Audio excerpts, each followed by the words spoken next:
Good afternoon, and thank you for being here. My name is Tom Delahanty. I'm United States Attorney.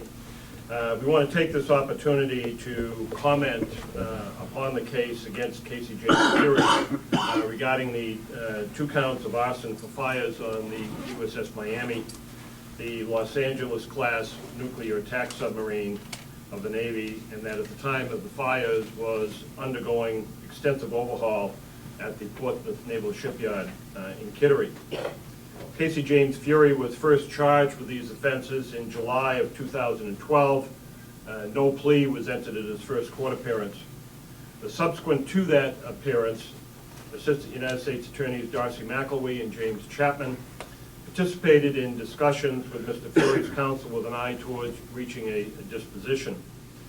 Those discussions resulted in an agreement whereby Mr. Fury waived his right to have the case presented to a grand jury, waived his right to an indictment, and subsequently entered a plea of guilty to an information charging 2 counts of arson.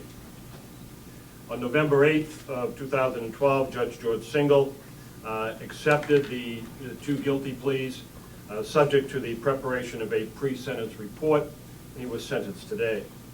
The basic facts of the case are detailed in Agent Gauthier's affidavit that was filed in court last July.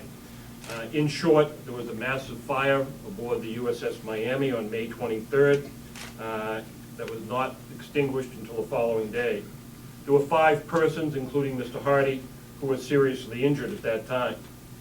Any fire, as it starts and then spreads and expands, poses a substantial risk of death and serious bodily injury to persons, as we saw here, and substantial property damage. The investigation of the first fire led to an initial conclusion that the fire originated in a stateroom on the 2nd deck, mid-level. Special Agent Gauthier and approximately 35 to 40 other NCIS investigators interviewed over 200 people and conducted extensive investigation and surveillance.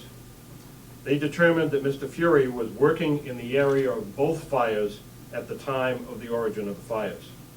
Initially, Mr. Fury denied any involvement as to either of the 2 fires.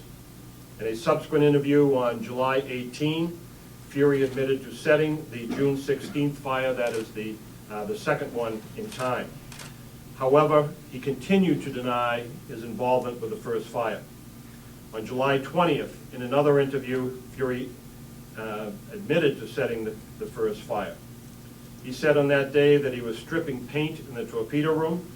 At approximately 5:30 p.m., he went up to the stateroom at mid-level.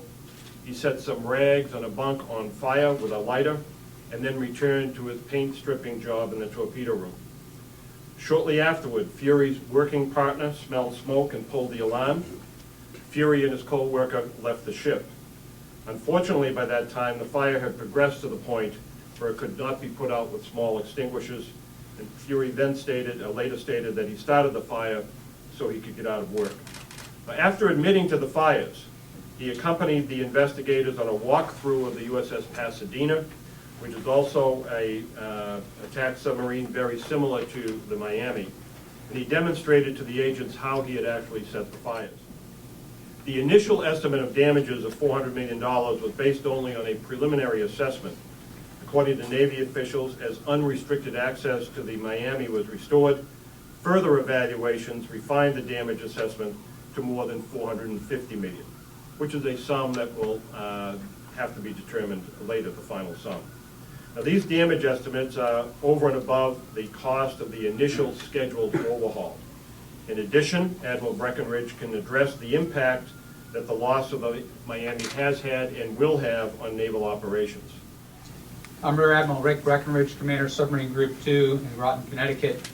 And as Commander of submarines in this region, the USS Miami is one of the submarines under my responsibility. As the Navy's representative, I was present today to bear witness to the proceedings carried out by the U.S. District Court, District of Maine, and the Honorable Judge George Singal. Today's sentencing hearing of Mr. Fury closes one chapter on last year's historical and tragic experience that impacted our submarine force, disrupting the lives of countless officers, sailors, who serve our Navy, as well as the maintenance and operational schedule of the entire submarine force. My appearance today serves as a necessary process in moving forward for the Navy. The Navy respects the sentence carried out today and believes that justice has been served.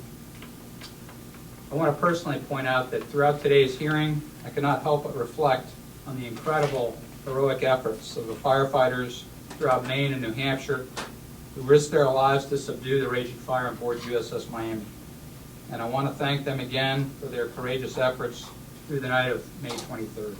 And Eric, thank you so much for being here and representing those heroes that contained that fire and put it out, saving further damage to this warship.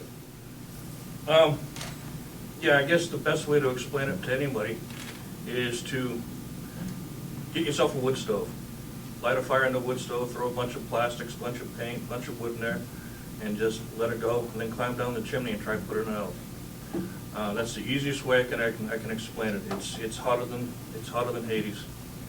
It's hotter than any structure fire you'll ever be in, any building fire, because you're 360 degrees surrounded by steel, and all that heat's just radiating back at you. Now, although I've talked about the financial cost of the fire, I'm also compelled to state that there were physical and emotional injuries to the first responders who risked their lives by going into what had to be the equivalent of a roaring blast furnace. If you were at the sentencing proceeding, you heard Mr. Hardy, a first responder firefighter who suffered serious injury as he answered the judge's questions about the conditions on the ship. And under the terms of the plea agreement, the parties agreed that the defendant would plead guilty to 2 counts of arson. The court conditionally accepted the pleas subject to the pre-sentence report. Now, the agreed recommendation was that the court would impose a sentence of not less than 188 months, which is about 15 years, and not more than 235 years, which is slightly over 19 years. I'm sorry, 235 months, which is slightly over 19 years. The parties further agreed that the loss caused by the first fire between $200 and $400 million, and that this amount was established for the purposes of determining the offense level within the sentencing guidelines. That had to be done. We had to find some amount of damage that would fit into the guidelines to know what the proper range of sentencing would be.